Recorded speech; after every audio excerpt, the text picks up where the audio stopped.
at the Raisina Dialogues. Let me welcome Mr. Sanjay Joshi, Director of the Observer Research Foundation, to welcome the Prime Minister. Mr. Joshi.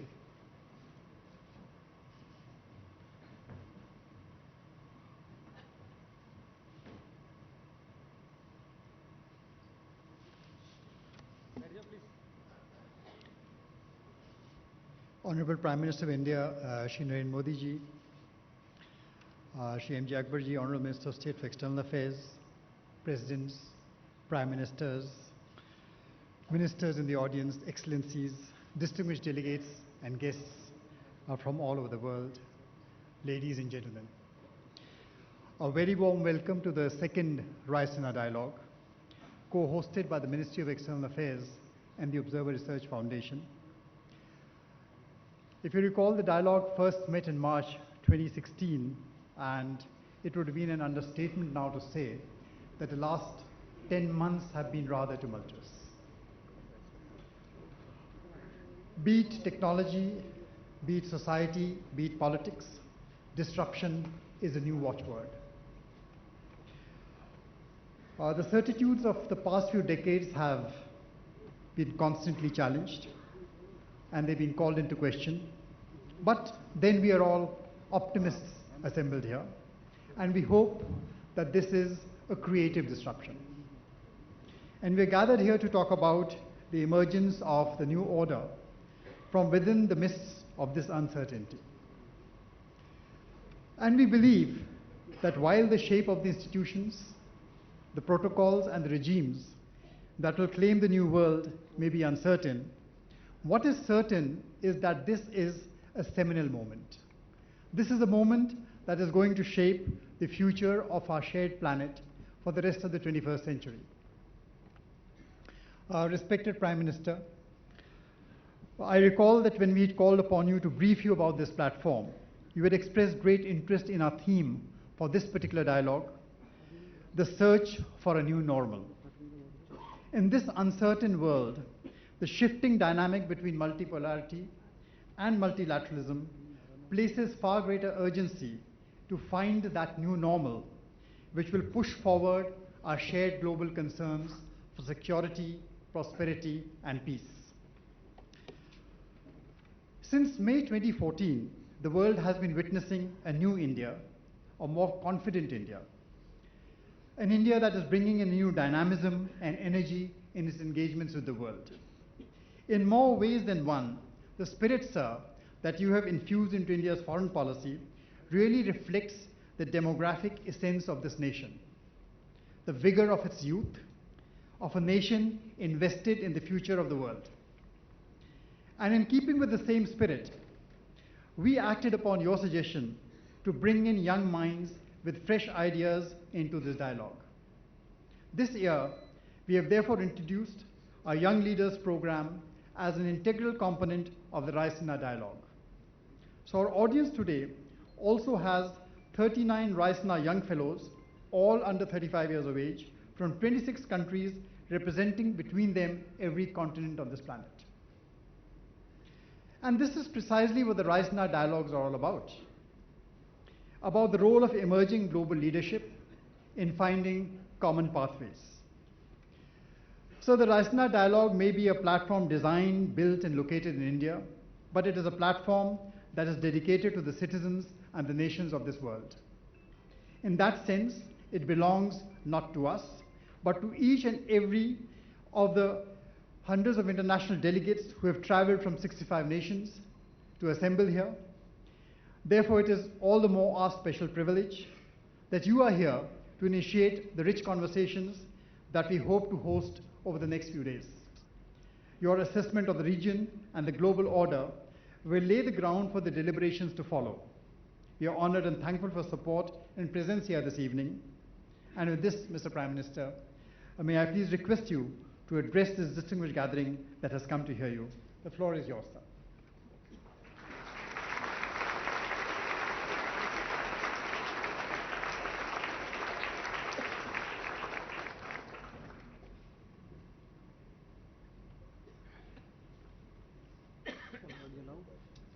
Excellencies, distinguished guests, ladies and gentlemen. Today seems to be a day of speeches. Just a while ago, we watched President Xi and Prime Minister May speak. And there I am with my words. Perhaps an overdose for the intellectuals present here and a problem of plenty for the 24/7 media.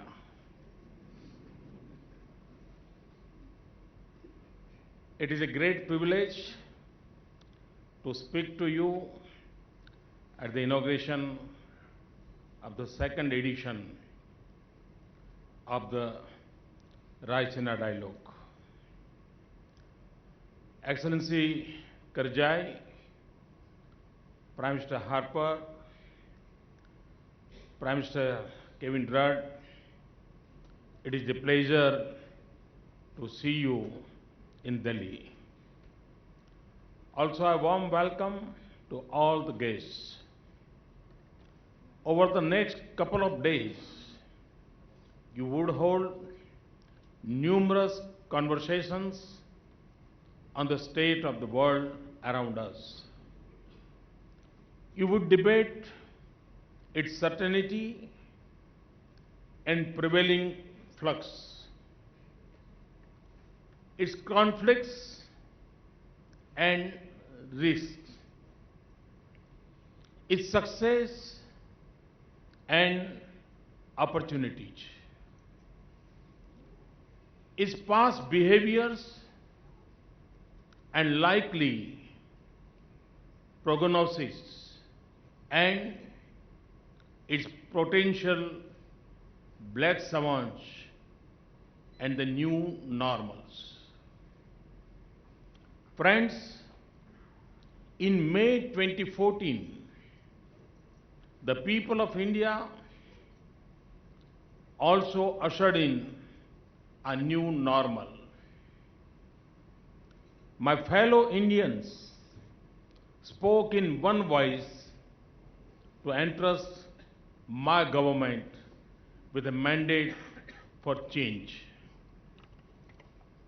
Change not just of attitudes, but of mindset.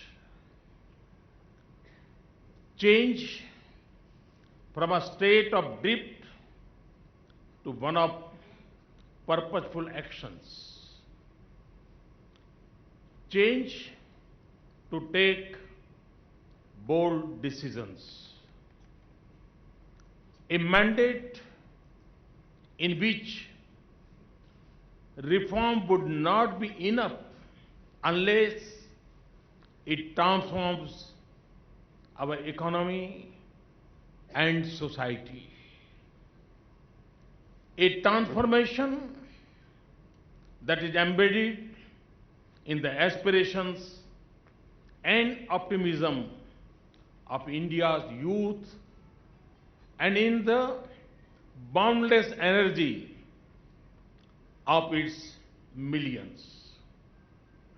Every day at work, I draw on this sacred energy.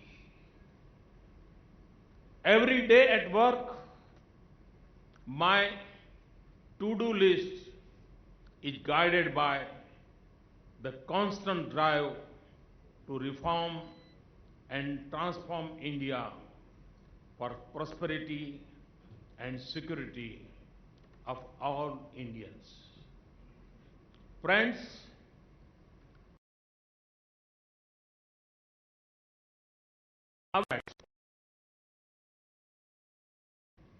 from its external context, our economic growth, the welfare of our farmers, the employment opportunities for our youth, our access to capital, technology, markets and resources, and security of our nation. All of them are deeply impacted by developments in the world. But the reverse is also true. The world needs India's sustained rise as much as India needs the world. Our desire to change our country has an indivisible link with the external world.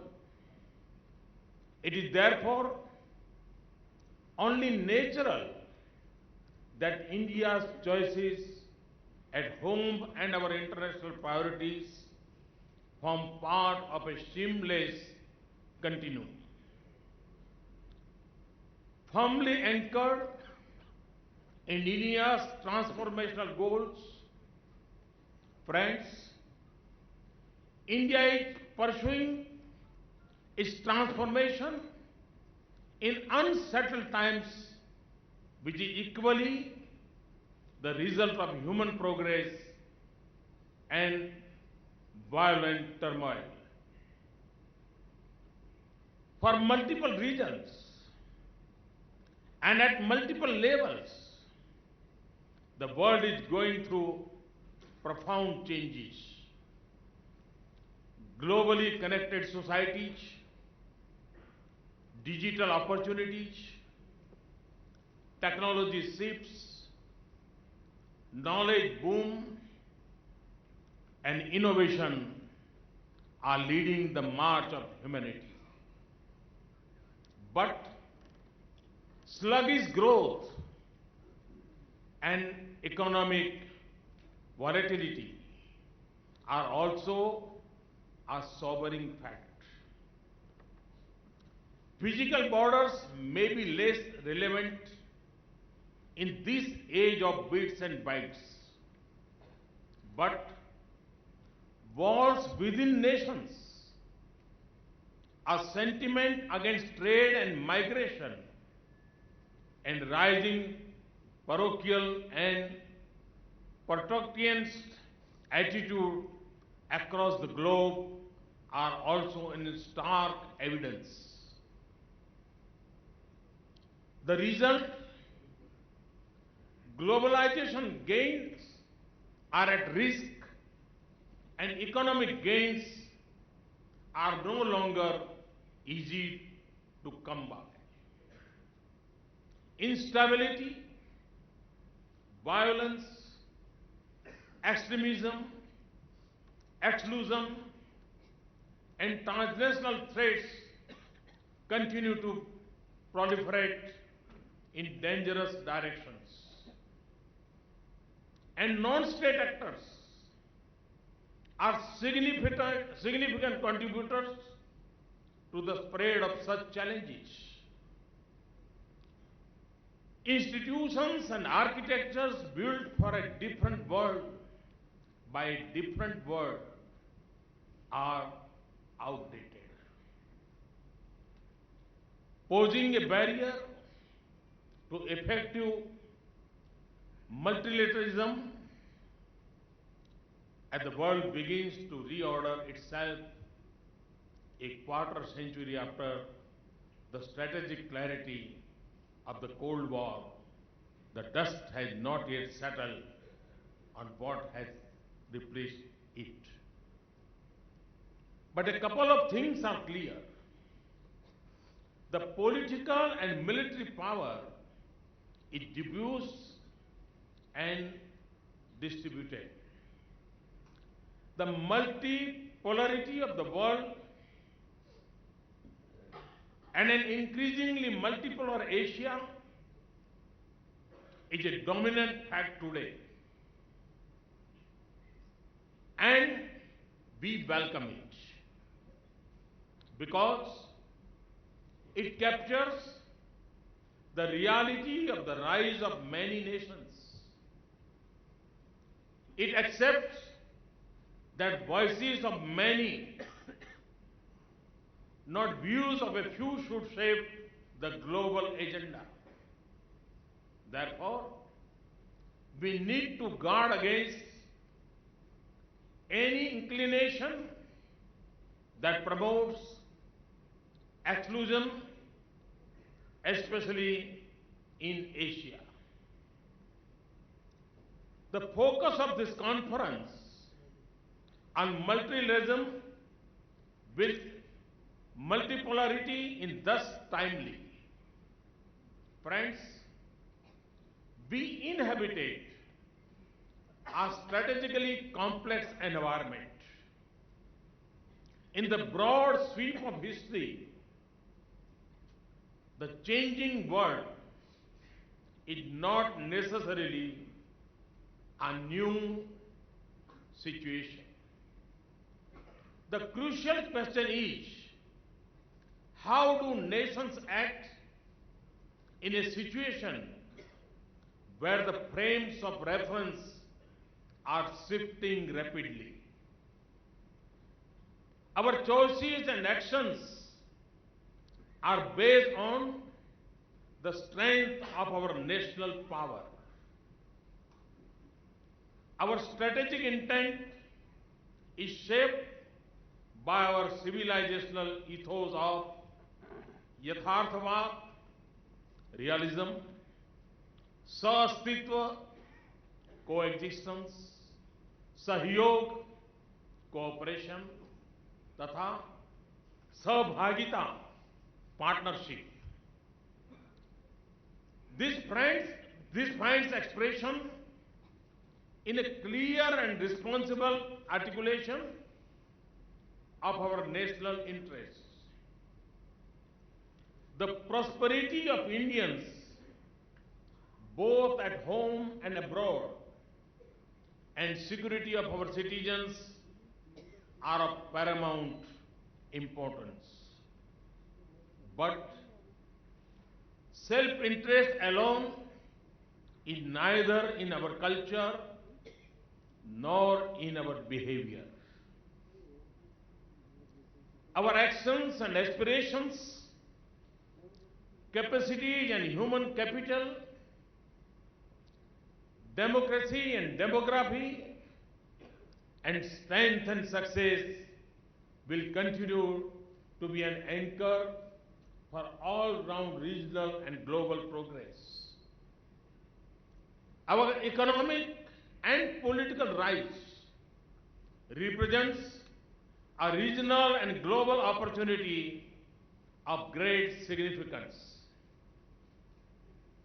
It is a force for peace, a factor for stability, an engine for regional and global prosperity.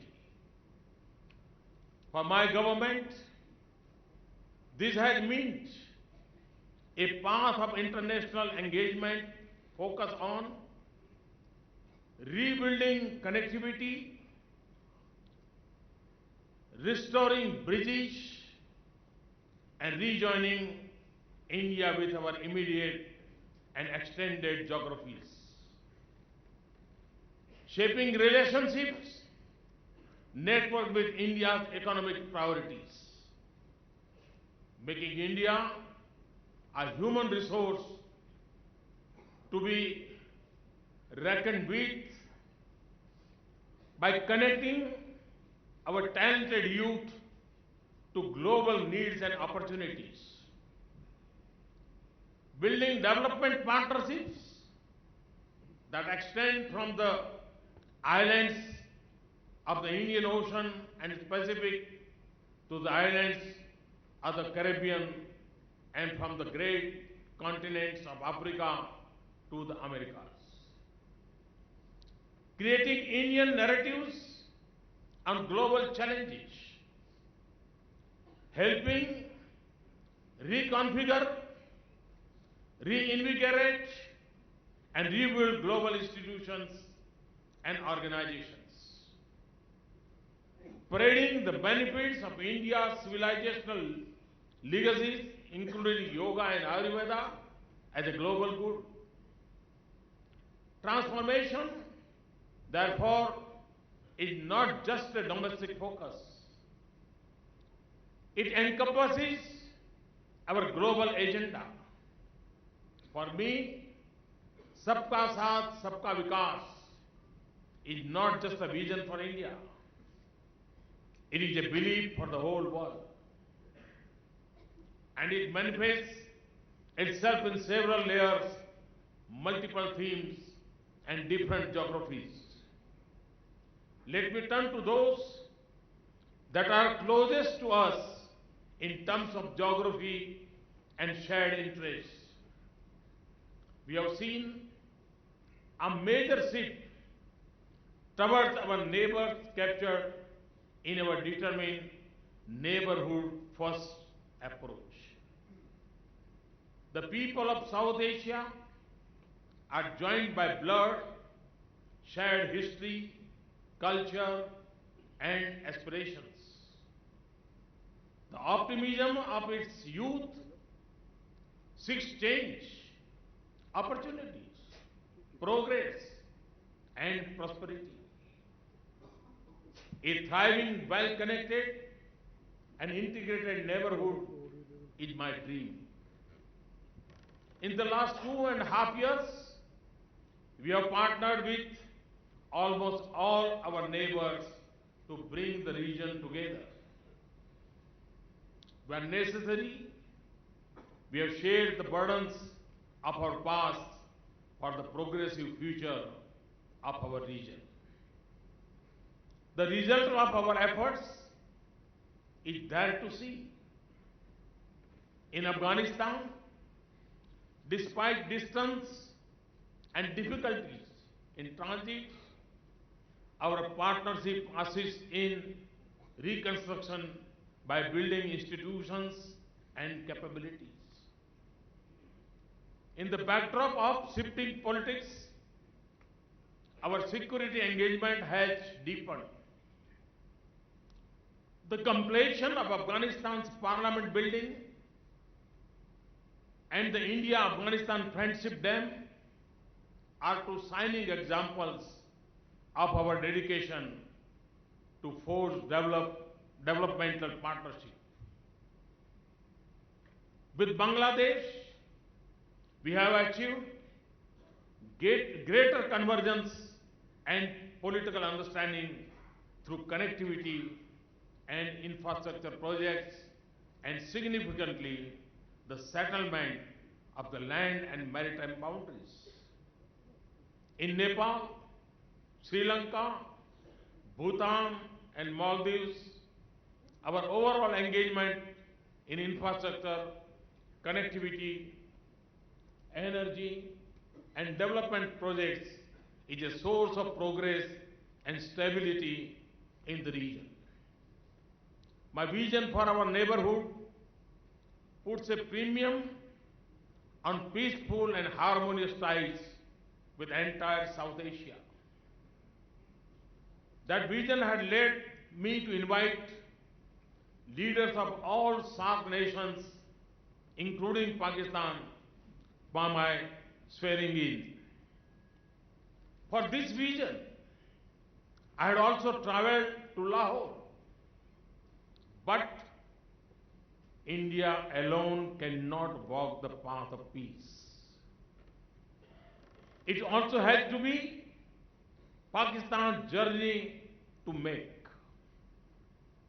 Pakistan must walk away from terror if it wants to work towards dialogue with India. Ladies and gentlemen, further west, we have redefined in a short span of time, and despite uncertainty and conflict, our partnership with Gulf and West Asia, including Saudi Arabia, UAE, Qatar, and Iran. Next week, I will have the pleasure to host His Highness the Crown Prince of Abu Dhabi as the chief guest at India's Republic Day. We have not just focused on changing the perception, we have also changed the reality of our ties. This has helped us protect and promote our security interests, nurture strong economic and energy ties, and advance the material and social welfare of around 8 million Indians.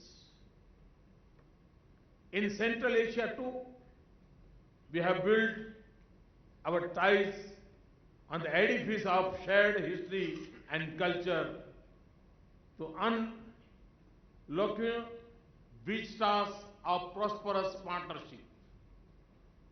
Our membership of the Shanghai Cooperation Organization provides a strong institutional link to our engagement with Central Asian nations.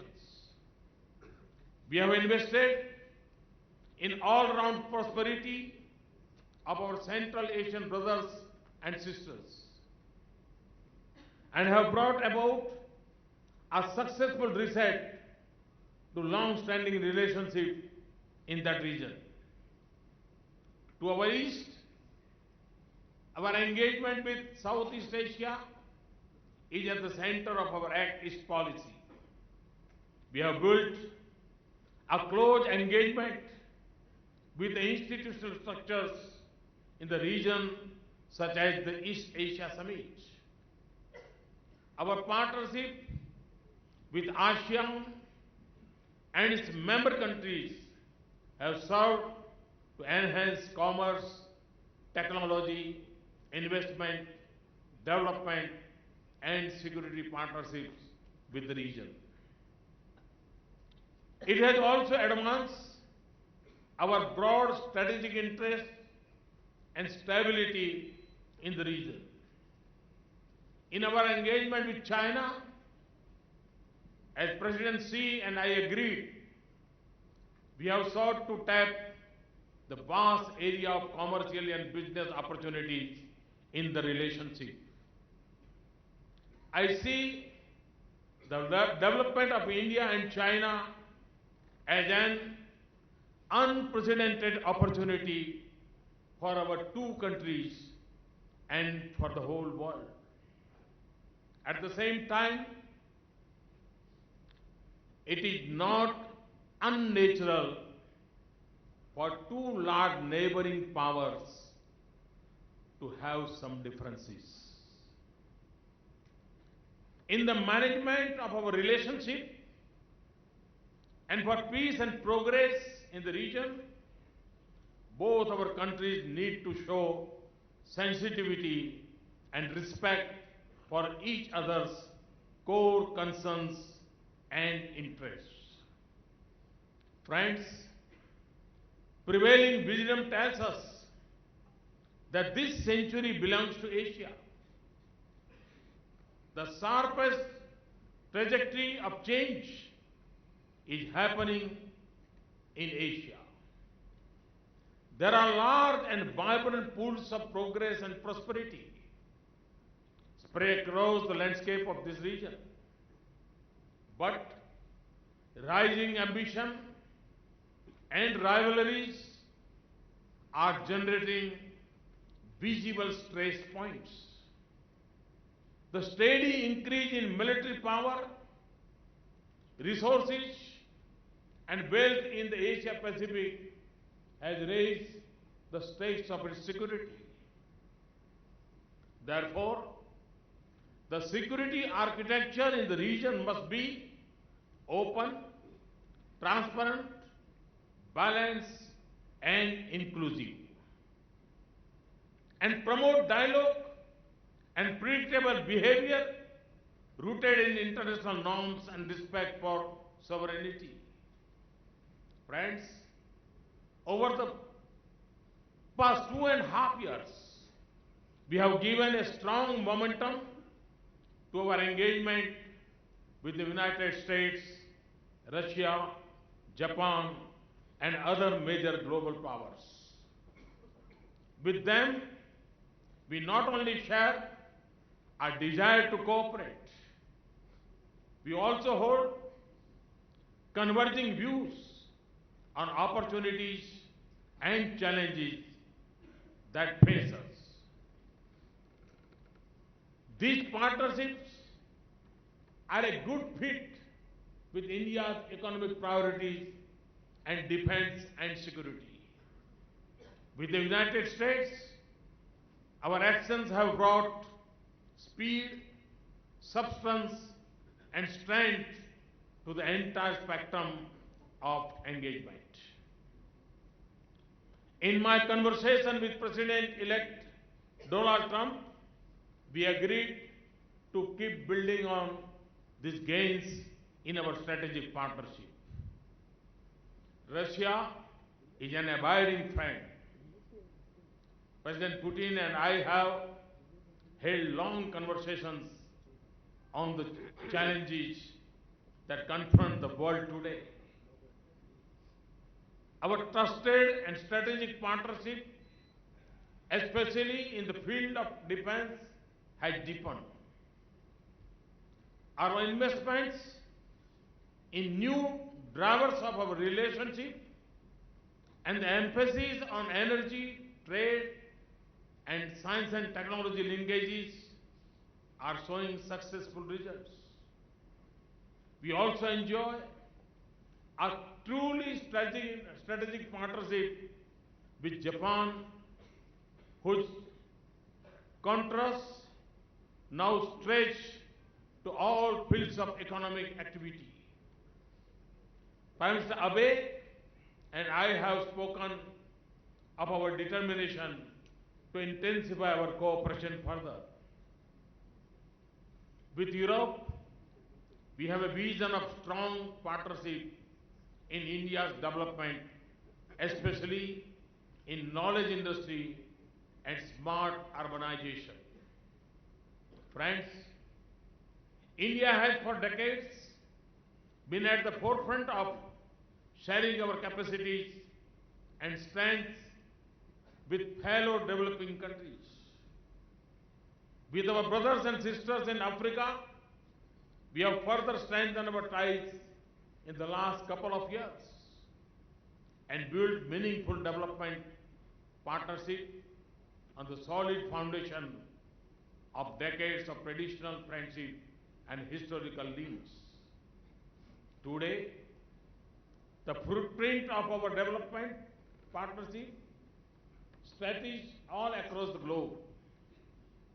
Ladies and gentlemen, India has a long history of being a maritime nation. In all directions, our maritime interests are strategic and significant. The arc of influence of Indian Ocean extends well beyond its littoral limits. Our initiatives of Sagar, security and growth for all, in the region is not just limited to safeguarding our mainland and islands. It defines our efforts to deepen economic and security cooperation in our maritime relationships. We know that convergence, cooperation, and collective actions will advance economic activity and peace in our maritime region. We also believe that the primary responsibility for peace, prosperity, and security in the Indian Ocean rests with those who live in this region. Ours is not an exclusive approach, and we aim to bring countries together on the basis of respect for international law. We believe that respecting freedom of navigation and adhering to international norms is essential for peace and economic growth in the larger and interlinked marine geography of the Indo-Pacific. Friends, we appreciate the compelling logic of regional connectivity for peace, progress, and prosperity. In our choices, And through our actions, we have sought to overcome barriers to our outreach to West and Central Asia and eastward to Asia Pacific. Two clear and successful examples of this are the tripartite agreement with Iran and Afghanistan on Chabahar and our commitment to bring online the international north-south transport corridor. However, equally, connectivity in itself cannot overdrive or undermine the sovereignty of other nations. Only by respecting the sovereignty of countries involved can regional connectivity corridors fulfill their promise and avoid differences and discord. Friends, true to our traditions, we have shouldered the international burden of our commitments. We have led assistance and relief efforts in times of disaster. We were a credible first responder during the earthquake in Nepal, evacuation from Yemen, and during humanitarian crisis in the Maldives and Fiji. We have also not hesitated in shouldering our responsibility for the maintenance of international peace and security. We have increased collaboration on coastal surveillance, wide-shipping information, and fighting non-traditional threats like piracy, smuggling, and organized crime. We have also shaped alternative narratives on long-standing global challenges. Our strong belief in delinking terrorism from religion and rejecting artificial distinction between good and bad terrorism are now a global talking point. And those in our neighbors who support violence, hatred, and export terror stand isolated and ignored. On the other pressing challenge of global warming, we have moved into a leading role. We have an ambitious agenda and equally aggressive target to generate 175 gigawatts from renewable energy. And we have already made a good start. We have shared our civilizational traditions to promote harmonious living with nature.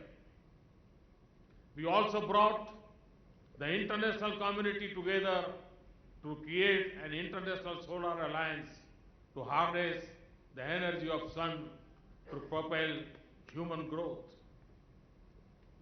A high point of our efforts had been the revival of international interest in the cultural and spiritual richness of India's civilizational stream.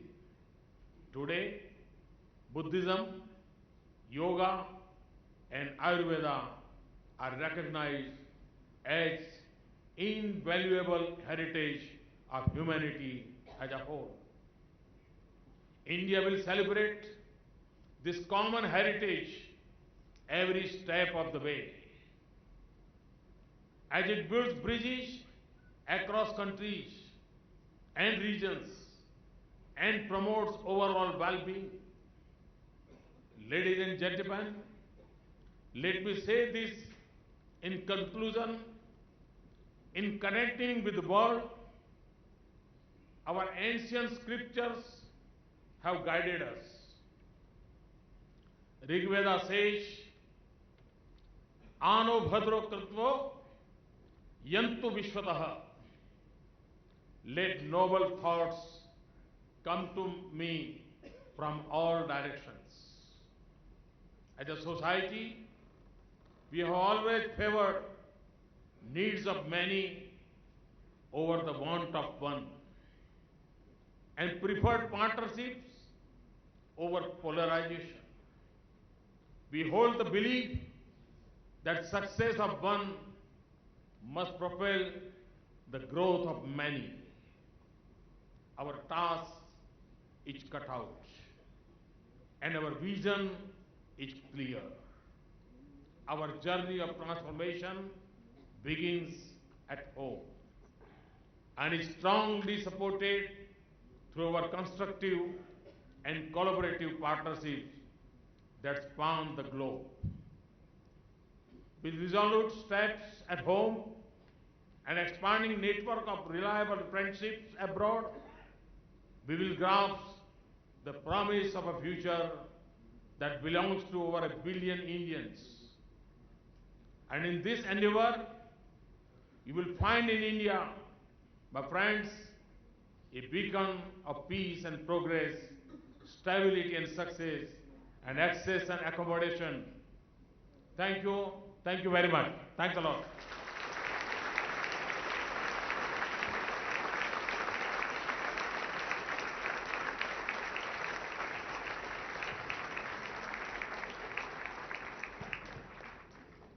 May I now request the Honorable Minister of State, Shri N.J. Akbar, to propose a vote of thanks.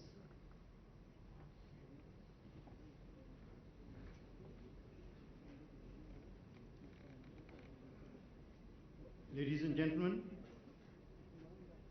it is a privilege to move a vote of thanks to the Honorable Prime Minister of India. He has just, before you, laid out the ideological vision as well as the intellectual framework of a transformed and transforming foreign policy that meets the requirements of a fast evolving and changing India. In essence, all foreign policy has to be an extension of the national interest. And the national interest at the moment, has clearly encapsulated by the Prime Minister himself, is a vision and a search for prosperity. That was the message of the 2014 election, and that message is epitomized in the personality, the philosophy, and the policies of the Prime Minister himself. The two words that he used most often in his speech were peace and prosperity. They were repeated often and reflected the great and intense desire.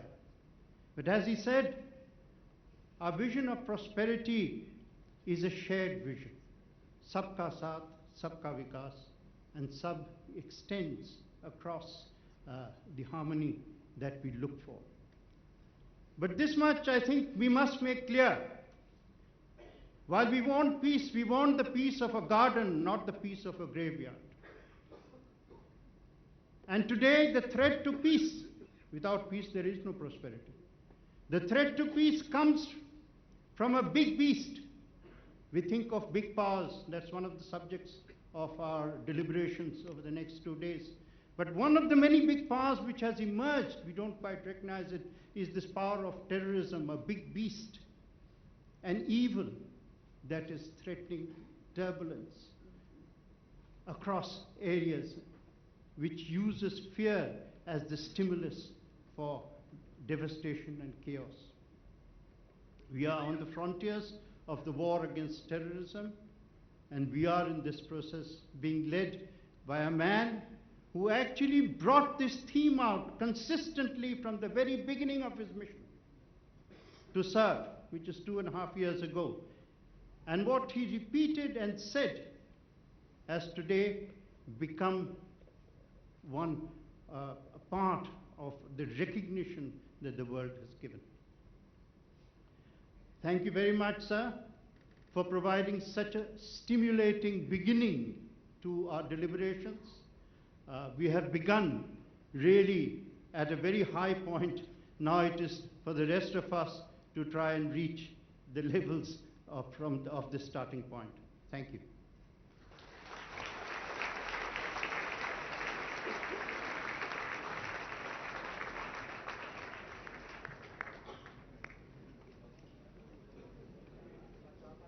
Can I request you all to remain in the room as the Prime Minister... Excuse me. Please go. Please.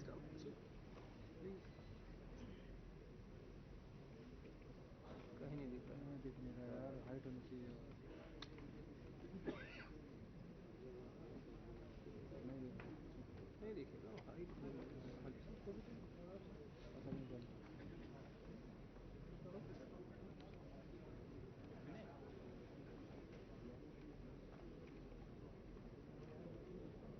वही कोई मिल ही जाती है, यहाँ मिलेगा जब मिल के करोगे। हाँ हाँ, ये ढूंढ रहा भाई, ढूंढो मोबाइल से, मोबाइल में